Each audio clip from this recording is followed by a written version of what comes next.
So with all of that being said, we're going to listen to an interesting lecture on how to kind of inspect a virtual guest while still being performant. And they're getting an interesting talk because this is a problem where all the ways how to do this, either you get inside the VM and they can corrupt and there go your controls, or you can be outside the VM, syshook everything and just be ill performant, and ops and others complain about your guest being so slow, or varieties on a theme. So let's give it over to Chris and Raul and take it from here. Yeah, thank you. You seem to know so much already about the tech. So good afternoon, everyone. Thank you all for being here. My name is Raul, and I will cover the first part of this presentation, just to put you in context. Then Christy will cover the technical part. And I'd like to state from the beginning that, as you might have guessed, we're not native English speakers, and we have essentially zero experience in public speaking. So please bear with us. Now, this presentation is not going to be about our company, but for those of you who don't know who Bitdefender is, allow me just a few words. We are a worldwide cybersecurity technology provider. Our technology is integrated in many other security solutions. We were founded in 2001, and that accounts for almost 2 decades in security expertise. We operate a global security delivery infrastructure protecting 500 million users across more than 150 countries. My team in particular is focused in researching how hardware virtualization technologies can be leveraged to strengthen security in virtualized environments. As for us, instead of reading what's been already written, allow me to start with a story. Until recently, when people asked me where I came from, I used to say that I come from Romania. But then I realized that people often associate that, and for good reason, with uncertain economy, poor infrastructure, or high-level corruption. It's funny how these three always come as a package. So I gave it a little thought, and I wondered how else can I better present the place that I'm coming from. So then inspiration struck, and now I'm proud to state that I come from Transylvania. And yes, it is a region in Romania, and we actually live there. Does it sound better now? Why? Well, according to Lonely Planet, Transylvania is best known as the mysterious land of bloodthirsty vampires and howling wolves. But don't worry, we stopped drinking blood 200 years ago, when they perfected alcohol distillation. Yeah, it changed everything. You know Bloody Mary? It means something else now. But I'm pretty sure you are not here to hear about these obsolete threats that can be overcome with a few cloves of garlic and a silver dagger. Although I could share a few stories about my grandfather after the presentation. His name, by the way, was Vlad the Impaler. Okay. Instead, we are going to talk about the kind of threats that keep security researchers on their toes, or the kind of threat that can teach people how to buy Bitcoin, to pay a ransom, or the kind of threat that is used as a weapon in cyber warfare between states. We will also emphasize how we are leveraging hardware virtualization technologies to break the chain of attack employed by APTs. Then we will talk about how latest improvements in VDX are assisting hypervisors and security solutions like ours in achieving better performance. In the end, we will uncover some measurements that we've conducted and the results and we'll draw some conclusions. Please remember to submit any questions that you might have on Slido, and we will try to answer all of them at the end.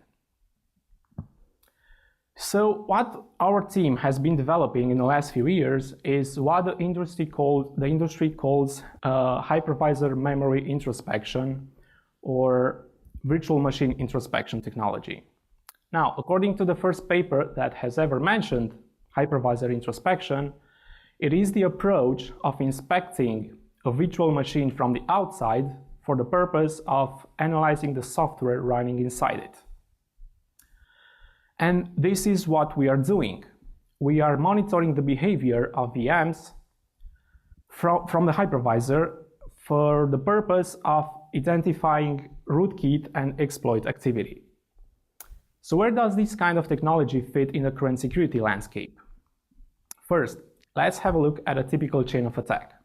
In the beginning, there's the infection vector, which can be a spare phishing email, an infected web page, social media, or so on. A deceived user will most often follow a link, which will trigger an exploit kit being detonated in the browser, and then this exploit kit fingerprints the browser and abuses an unpatched vulnerability, which leads to a user mode payload being executed in the browser. This user mode payload will try to take advantage of another vulnerability in the operating system to achieve kernel privileges. And then it's game over. Most attacks will use rootkit techniques to acquire persistence and remain invisible. Then attackers could try to perform a lateral movement to infect other systems on the network. They could exfiltrate sensitive data, they could encrypt data, or even tamper with critical systems until they are discovered. Do you have any idea how long does it take for a company or institution to uncover a breach? Any numbers? 1 month? 2 years. 2 years. Sometimes it happens, yes.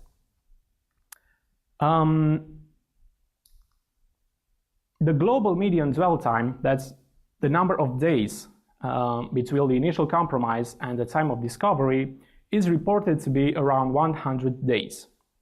Imagine having one system in your company compromised for an hour, and then think about the attackers having full access and control to your entire company infrastructure and resources for a few months.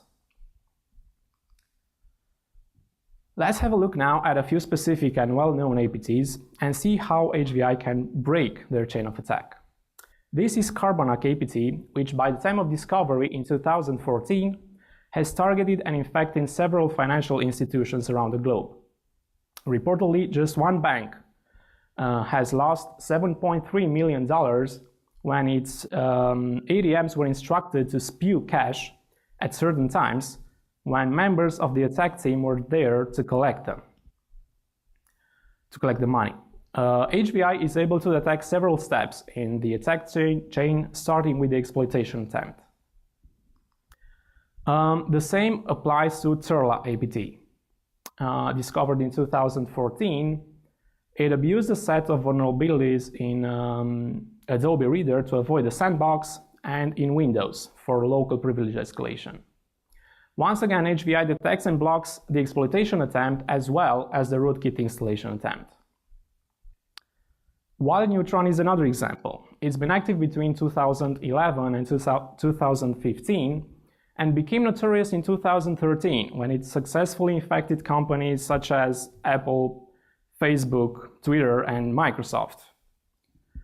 Its latest inspection vectors in 2015 are still unknown, but HVI can block the exploitation attempt and also the rootkit activity. But the thing here is, HVI was only launched in January 2017. These 3 attacks took place before HVI was available. We've tested against them and they are all blocked. But I would like to share with you what happened during a newer attack and how HVI behaved. Eternal Blue, this should ring some bells with you. It's an exploit developed by NSA, according to former NSA employees.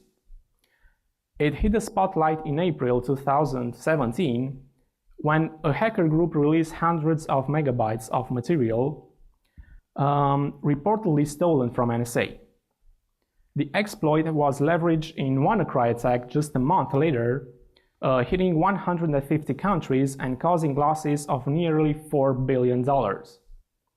In the following months, the Eternal Blue exploit has been reported in use in several additional attacks. Most important, all our customers have been protected from moment zero of these attacks. This is a representation of the WannaCry attack. By the way, I really hope that everyone here has heard about WannaCry only from the news and not from an incident. Here you can see how the attack was blocked before causing any damage, before encrypting any data.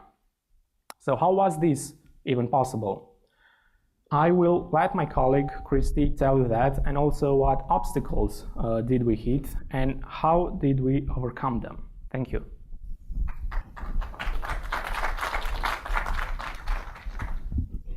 Hi, I'm Christy, and I'm one of the lead HVI developers at Bitdefender.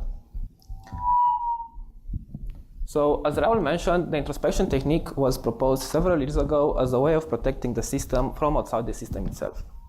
While this was more difficult back then, newer technologies like the virtualization extension of the Intel CPU makes this a lot easier today. However, there are still challenges that we have to overcome, like the semantic gap.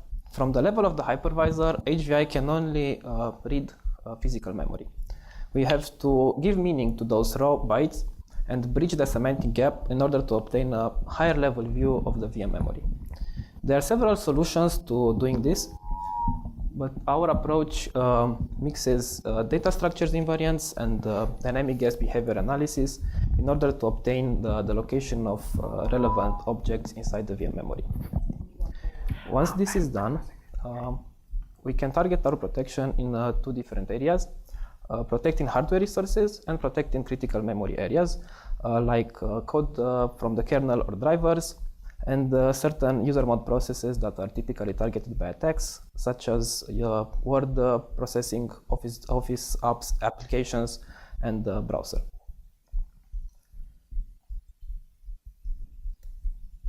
HVI can be deployed in 3 different scenarios. The first proposed model is with the HVI module placed directly inside the hypervisor. This offers great performance as we are directly at the core of the things, but it increases the area of attack of the hypervisor and makes development more tricky, as for example, an error in the HVI module can affect the entire host, or we may not have a lot of memory because the hypervisor is not able to swap.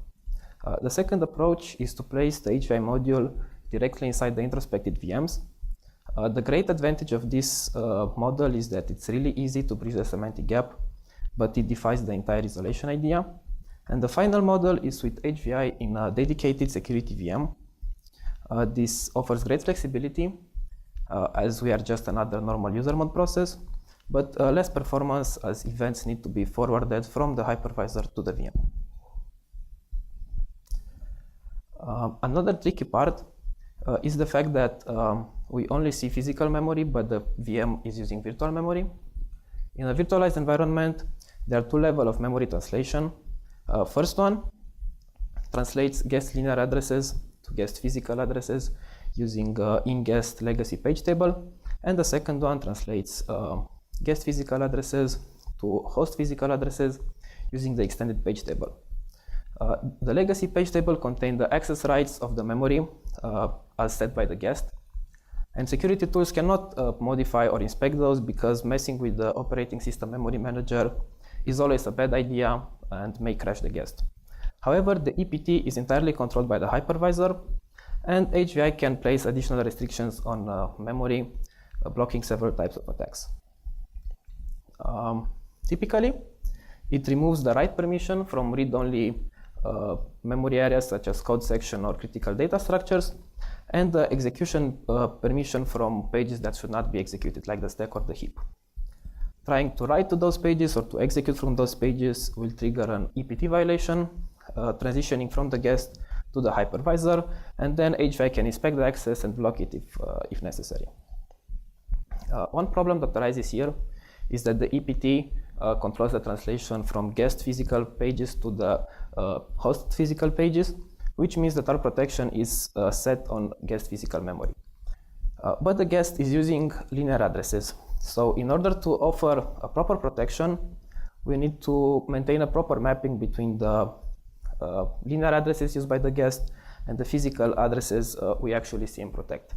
This is done by intercepting writes to the page tables using the APT.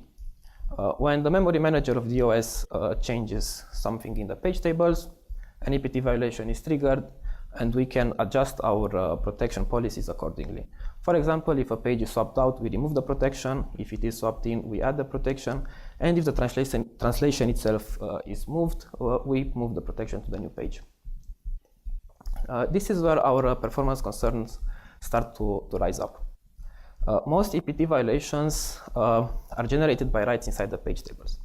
And a huge amount of those are not really relevant for us. There are two sources of writes that trigger this.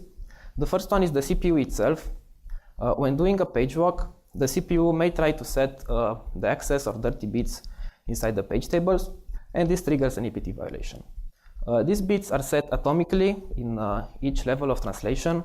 So even if we do not monitor all levels, we'll still get an exit due to this fact. Another source of writes is the memory manager itself, which may do very frequent writes.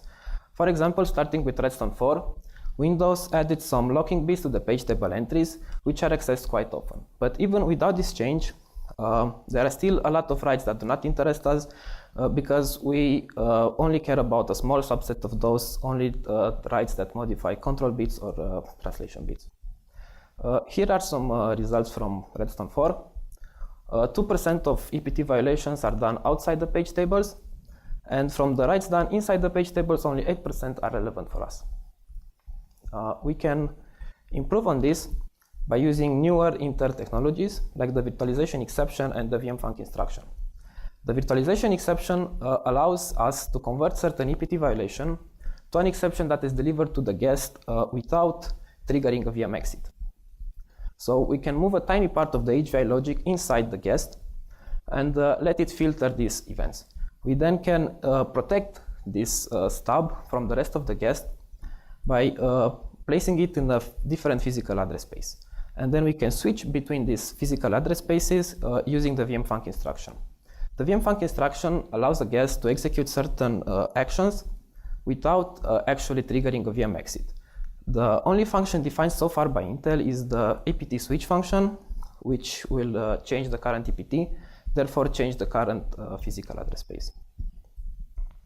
The filtering stub is a kernel mode driver. It could be pre-installed in the VM, but that would make it vulnerable to attacks, and it also has the added disadvantage of having to install and maintain an agent in each VM. Instead, we dynamically inject it whenever it is necessary. Both the filtering stub and the main HVI component have the task of setting up the environment. First, HVI creates that new secure APT in which the filtering stub will be placed. Then HVI configures hardware support for this and injects the filtering stub. The filtering stub simply intercepts the virtualization exception handler of the OS. And then HVI can mark certain pages as convertible, which means that instead of an APT violation, we will receive an exception in the guest. And now the stub can do its job. Due to the fact that it runs inside the guest, the stub is vulnerable to attacks from the untrusted kernel or certain applications.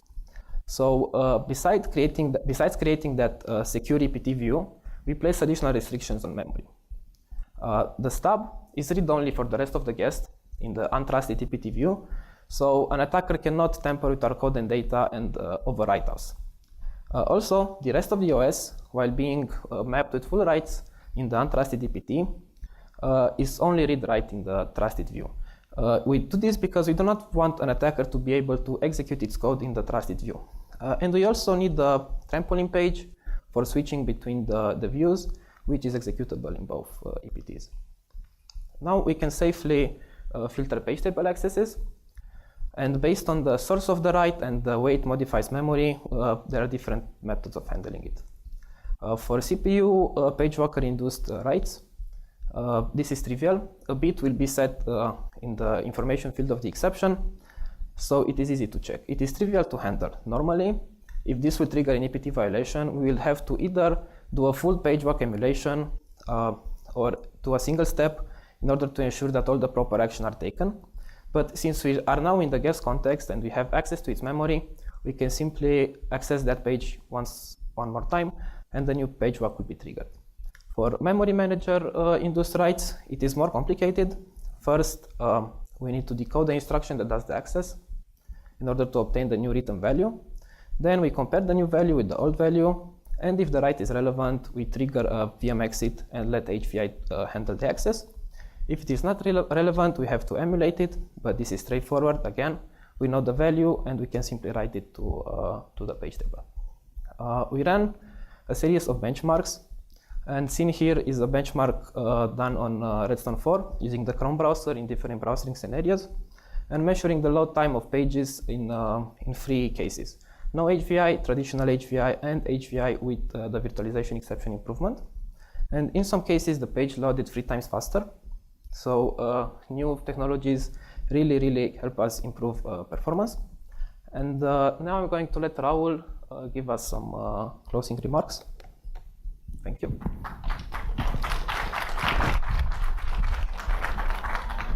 So to summarize everything in just a few words, security never just happens. It doesn't just happen. It's a state which requires constant effort to be preserved. Think about the laws of thermodynamics. It's just like trying to maintain a system in an ordered low entropy state. Second, you can leverage your hypervisor to do this for you, to provide that required amount, but also efficiency of energy to keep you safe. This approach of using virtualization technologies to introspect VMs has proven effective. And virtualization technologies are constantly improving, allowing better performance for this kind of security solutions.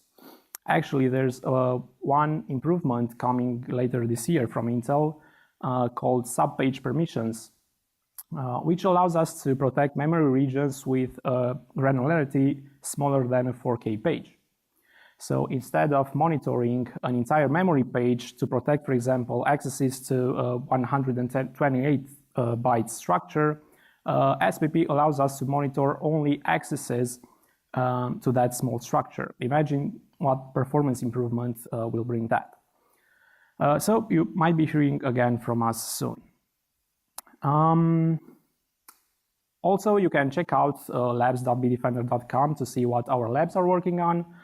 There's a bunch of cool stuff and useful resources there, such as great blog articles, white papers, ransomware decryption tools, although I really hope you won't ever need those.